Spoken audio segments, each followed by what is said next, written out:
And that was Nif Nif, a very charming and adorable game. And with me right now, Springfox Games studio founder and game director, and also tester. We have Masha and Ella Mallet. So let's switch to the wide shot because we got two guests on the Indie Wavemakers stage. Masha, how you feeling? Like this, I mean, this is such an adorable game. Like I think this is the one that stood out the most to me. Thank you so much. Well, I feel really excited to be here. I was here last year already, and I wanted to be in the indie area, and we are. Yeah. So yeah, really cool. So let's talk about it. Nif Nif, what inspired you to create this very interesting and original concept in a roguelike game where it teaches you about cleaning, and it's in a non-violent way as well? All right, so I have two kids. Here is Ella, and I also have a son who is on the spectrum.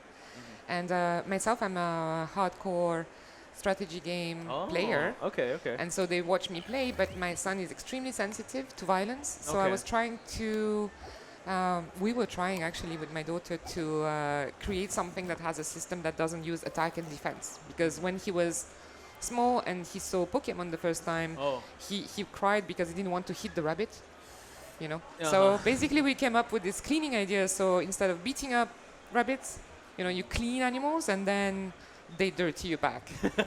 I think that's a non-passive way of teaching strategy, especially in this adorable game. Let's talk about it. Nif Nif. It's a pig that loves cleaning. I mean, who's heard of that? But where did that come from? Okay, so there is this. I was born in USSR. Okay. And so we had this cartoon when we were little, where you had this little pig character, which was very clean and very nice and very polite. And he went out for a walk, and he meets other animals, and every animal he meets, they have a mom that screams at them, like, stop behaving like a pig, stop being dirty like a pig, or stop screaming like a pig. And so he's all sad, and then he goes back home and he tells his mommy, I don't want to be a pig anymore, I want to be a bird. And it was so emotional, and this cartoon was so, like, I don't know, it just stayed... stuck with you, okay. But yeah, so that's one of the reasons. The second reason is that I've been living in Hong Kong for the past 14 years, and we love pigs there. I think it's so cool, like, to have a... Because usually when you think of pig, it's like the characters that are dirty, but this one wants to clean, so it's a very unique mechanic. I have to say, the name Nif Nif, where did that come from? So in the, I grew up in France, and in the Three Little Piglets story, you have Naf Naf, Nif Nif, and Noof Noof. Oh my god, I didn't even know they had names. That's they crazy. do. Oh, yeah, wow. and I learn so something every day. Okay. Nif Nif is like the middle child, you know, the child we forget about, you know, so... And it sounds nice. Yeah, Nif Nif. it has a ring to it. So let's talk more about the elements. Ella's already going into it. So we're already building our things, right? We're gathering resources. So how did you come up with a roguelike that's non-aggressive or not too, I would say, confrontational? Like, what were the first steps, the building blocks to come up with this we see in front of our screen? So yeah, basically do the cleaning thing. So we have several characters. Nif Nif is the main character, as you can see probably. Yeah. And so you have everything related to showering and mud as protection items, which you see the blue ones? On the blue card right now. Yeah. And then all the red cards, which are like attack cards. Equivalent, it's basically cleaning tools or him like in a crazy cleaning position, like this one, the tissue dance or the sponge shoe. Yeah.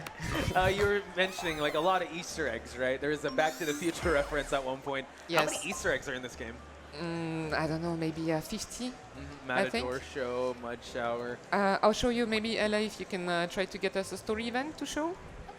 So all the story events are basically Easter eggs to you know, our geeky culture, like from the parents. Or we'll see maybe something in the shop. Sorry, what? Got a shop and a story event coming up. Okay. Oh, you can show Piglet McFly.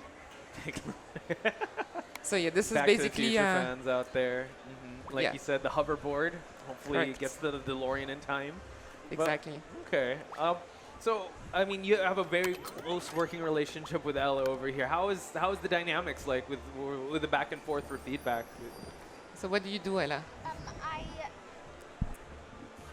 I helped on the design and on the art concept. Design and org concept. And then the playtest. Yes, and playtest. How would you rate her as a playtester? Is she harsh? Is she... she's amazing. Okay. So I retrained in video games a few years ago during COVID. Oh. Sorry? Oh, there's Oh, a story event. Story event. Okay, All so right, this here is Discworld for those who know. You can find you can find the flying turtle at the top left, cute. and then you can find like a dragon at the top of the mountain on the top right. Oh my and, gosh, okay. and then you have Rincewind's clothes hanging, as well as for people who like Baldur's Gate, you have golden pantaloons drying. Oh my god, okay, there's just so much references. So- Nice. Yes. Okay. So you were saying during the time of the lockdown, you were training in video games. So I trained in video games. I was in Hong Kong. I went back to Paris for that year because in Hong Kong they locked every school and treatment centers. And so we went to Paris and I went to a video game school. And I took Ella because in France they love striking, so sometimes they strike and we don't have a canteen anymore. Wow, okay. So she came on the playtest day and she Wow. playtested everyone's game, and it was hilarious because she didn't have the same reflexes as us gamers. Right. So there was this game, for example, where they had this tutorial that would teach you to jump. Okay. And so you go here and you're supposed to jump, and she goes like, and she goes through the bush where they forgot a collider, So Wow. they're like, oh, we never thought of That's- going around. That's You great. know? Actually, that's a good mark of a good playtester to find other ways to go about the game. Okay. Yeah, I think as gamer we would just jump when asked. Naturally, right? Like, oh yeah, else to jump, how high? I'm gonna lose. Oh no. Oh, you're gonna lose. Oh, you have soups. What are soups in this game? Yeah, you can heal. What do So soups basically, do? soups. Oh, there you go. Yeah, soups is like potions, so one-time use. This game is very similar to Slay the Spire, except it's much less punishing, even though you can still lose, as you can see. But we do have a whole cooking system, gardening Cool. system. So at the end of the adventure, as you level up, you get new plants, so you can grow your vegetables, and then you can make soup. And then when you go back on an adventure, you can take them with you. So like you said, oh sorry, you were gonna say something? Yes? I'm dead. You're dead? No, you're That's not dead. 7 and oh yeah, you are. Oh no. That happens. It happens. Don't worry. It's all good. We're just Go ahead. playtesting over here. Yeah, go for it. We'll do another run. It will still give you experience, so you're good. There you go. That's we were talking off stream, but who do you think this game would appeal to the most? What kind of demographic do you think would love this game? so this game works. That's so cute. Sorry, I just said stuff. Oh, okay. That's a sad piglet. So now he has to go back home to shower and Okay, start it's again. too dirty. Okay, so you were saying the type of demographic for this game. But yeah, she unlocked new cards. So type of demographics: children before they lost to Minecraft forever. Okay, fair. All right. That's an age. So it depends when they start, Minecraft, Roblox. But so before that moment, and then that's your favorite one. Yeah, that's my favorite one. Once I had 200 defense things. Really? Oh my gosh, that's you a can- lot of defense. You can scale with defense, yeah. So that's the first, and then actually it's really an entry point to the genre for people who wouldn't go for a game like Slay the Spire or Balatro, Binding of Isaac, which are really dark, which are amazing games. I love them. Great games, but like you said, I think it's a bit daunting or it's a bit intimidating for someone that's trying to get into the genre that maybe came from Exactly. like a Stardew Valley or like a cozy Exactly. game. And so what happens with players of Stardew Valley, like cozy gamers, mostly women, 25, 35, but not only, is that they don't necessarily know that they would like roguelike deck builders. Right. But when they try, they really like it. They really enjoy it because it's really chill. And, you can take your time. You can stand up, go for a coffee, come back, continue. You know. Yeah, it's not as intense or punishing because there are people that like those, but then there's some people that like, what, I'm supposed to be relaxing. So I totally get that. So And there is a third one, which is Okay. quite nice. So when we were at the Gamescom in Köln, we had this elderly person come, Okay. and he was playing it, and he looked like he didn't enjoy it that much. Oh. And we were trying to explain, and he was like, And then he came back on the next day with his wife, and he was like, okay, so this is the game, No and you're this pig, way. and you need to do this and that. Another event. So- Okay. Oh, that's Doctor Who? Doctor. So you the can 12th see- Doctor. Yeah, with so the you can bow see tie. the Dalek on the right side. my gosh, yeah, you can yeah. see the Sleeping Angel, which is a Where? cat. Oh, you're there. Yeah, right there. Oh Yes, my God. Weeping Okay. Angel, The sorry. Weeping Angel, And then it's a blue box with a companion. TARDIS. Yeah. Oh my gosh. Yeah, it's a telephone. Oh my God, I'm a Doctor Who fan. And then you So, got yeah. the bow tie as well. So what are we Exactly. picking here? Are we gonna pick or decline? What are we doing here, Ella? Pick a card, yeah. He gives you good cards. Nice. You can't play this one. For Which which one? yeah, which one? You choose. What do the numbers here symbolize? Like the 42, the 5, like this is to play, the cost? Look, swipe 22 to all. Look, and here if you click on this card, for example, it says draw 2. Okay. Or here, give you 1,000. So how do you play vacuum? Why can't you play it right now? You can't play it because you need the card salad. Uh-huh. That gives you, that takes all your mana. Uh-huh. That gives you 3 cards for your whole turn, so you can use all your cards. Exactly. Wow. So you can't play it because you have maximum 3 mana. This one is 5. 5. So if you have a card that makes all cards cost 0, then you can play it, and that's insta clean. It's the clean, nice. And I love it. I'm learning more about the game. That's what you love about those roguelike or deck builders, because each of them have their own systems. But here it doesn't seem as daunting, and you just like you wanna get engrossed in this world. So, if I may ask, also, was it always Nif? Was it always a pig in your head that was this, or this was? Oh, that's Ghibli one, by the way. Studio Ghibli. Oh yeah, you see the little dirt here, and then I'm trying to figure out what the rest of the. Well, you can see like there, it's dragon? very hidden. It's just so you have this little black characters, which we can find many of them. You have the dragon, and on the bottom left, you have actually reflection of the cat bus. Oh yeah, You know? yeah, okay. So it's not like exactly this. It's just kind of Homages to okay. reminds us. Do you have well from the Easter eggs we haven't seen yet? What's your favorite? Like something- Matrix? There's a Matrix one. You gotta be kidding me. It's amazing. So you talk to this rabbit, Uh-huh. and you have this like carrots, green, black screen with green carrots going down, and then he gives you like a blueberry or red berry, Pick one. and you have to pick one. Yeah, this one makes me blueberry or red berry. It's so funny. Oh my gosh. Okay, so there's a lot of love that's put into this. Yes. I mean, how from the initial concept in your head to what it is now, what was the timeline? How long did this take you to? We started last year in June, the concept, Wow. Okay. and then we kind of we worked a lot on the art direction to get to what we wanted. Nice. And then prototyping at the end of last year. We had our funding at the beginning of the year, so that was more full on, and we want to release soon. Fingers crossed. Oh, another story event. What do we got here? Is this wait? Star Wars? Yes. Yay! I got it. All right, we can end the stream there. Okay, no. So I'm guessing those are the Ewoks, and then you got Correct. the hood, the hooded figures. Give up, there is no try, he says. This is killing me. Oh my god.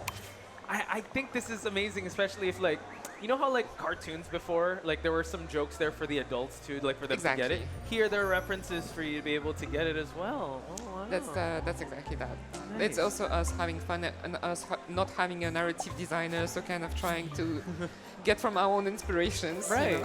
And I think there's definitely a lot of care put into this. Now, when it comes to play styles, this is like, intro to roguelike games, but how many, like you said, they're scaling with defense. How would this game come when it comes to creativity and approaching a problem? Does it teach that?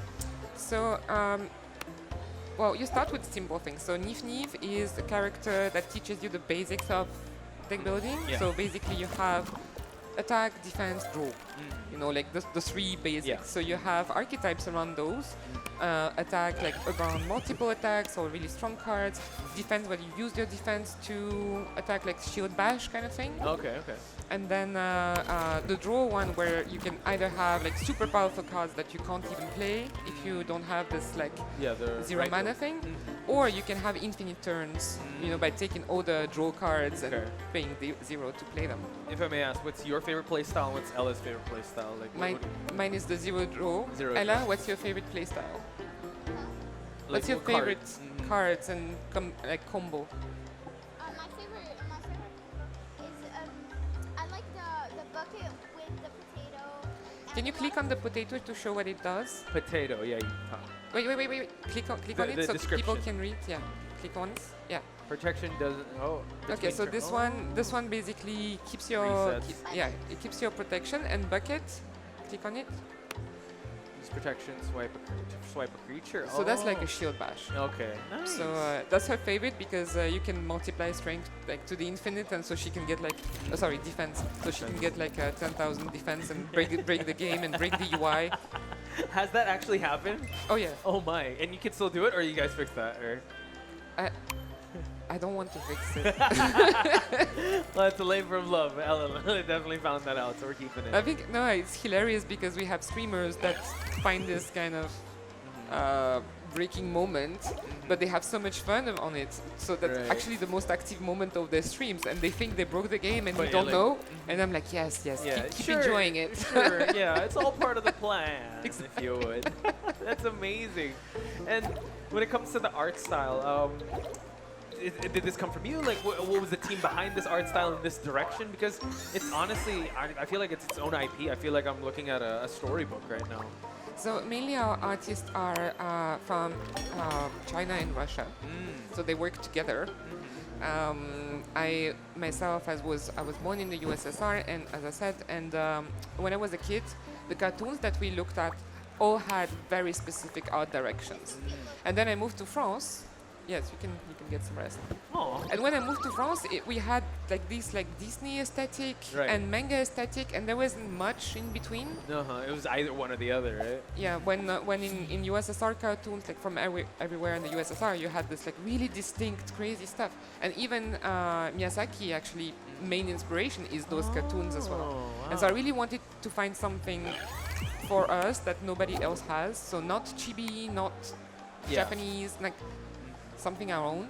And so we worked on this for I think 3 months, Wow. trying different things Yeah. with my artists from Hong Kong and St. Petersburg. I mean, this really stood out from like the other games, and it definitely has its own personality. It's breathing with so much charm. It's just so adorable to look at. But Masha, if I may ask, like any final closing thoughts? Like, what do you want to say out there, people watching Indie Wavemakers? How can they avail of this? Any special dates or whatever? You have the mic. Well, I think if they're watching Indie Wavemakers, they're cool people. Yeah. And you know, we as gamers we really enjoy playing indies. But very often to our kids we give just 1 or 2 IPs all the time. There are amazing indie games out there for the kids. So please look at them and yeah, please support us. Wishlist. Wishlist the Nif Nif. game. We are releasing in March. Ooh, let's So go. yes, please talk to your friend about us. Yeah, thank you so much, Masha and Ella, for showing us the wonderful world of Nif Nif. Thank and you. If you guys want it, it's on Steam. You can wishlist it. Please do check it out and do support Springfox games. But ladies and gentlemen, we're going to take a short break. When we come back, more of Indie Wavemakers. So stick around.